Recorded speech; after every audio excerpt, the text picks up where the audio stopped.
DJ दीपक राज गनौली।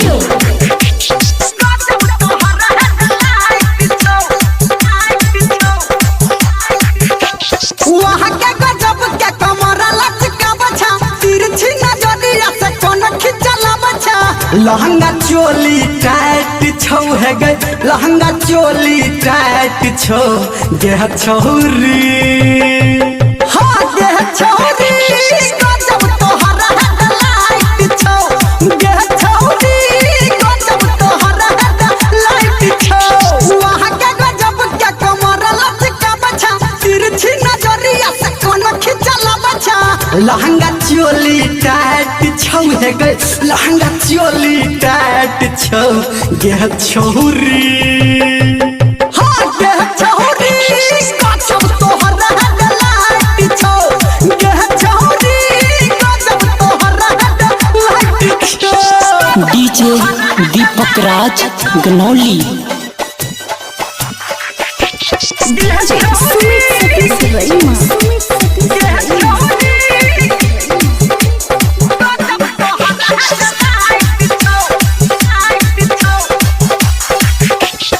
मारे झुमका हिला के झुमका मुँह नहीं अपन खोल हिले छोटो हमर एना तोहर जनम गनु में डोल मारे झुमका हिला के झुमका मुँह नहीं अपन खोल हिले छोटो हमर एना तोहर जनम गनु में डोल बुक तोहर रोज नाइट छौ है गई, बुक तोहर रोज नाइट छौ गेह छौरी। हाँ गेह छौरी गजब तोहर हेडलाइट छौ, गेह छौरी गजब तोहर हेडलाइट छौ। डीजे दीपक राज गनौली। सुन रहे हैं सावरिया म्यूजिक। डीजे सुमित सतीश रईमा।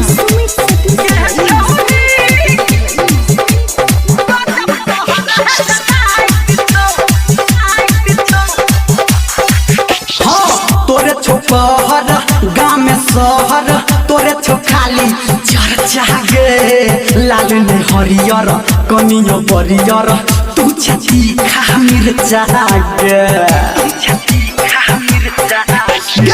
तोरे छोपहर गाँव में शहर तोरे छो खाली चर्चा गे। लाल ने हरियर कनियो बरियर तू छती खा मिर्चा गे। तोहर जवानी उफाट छौ है गई, तोहर जवानी उफाट छौ गेह छौरी। हाँ गेह छौरी गजब तोहरा हेडलाइट छौ, गेह छौरी गजब तोहरा हेडलाइट छौ। डीजे दीपक राज गनौली। डीजे सुमित सतीश रईमा।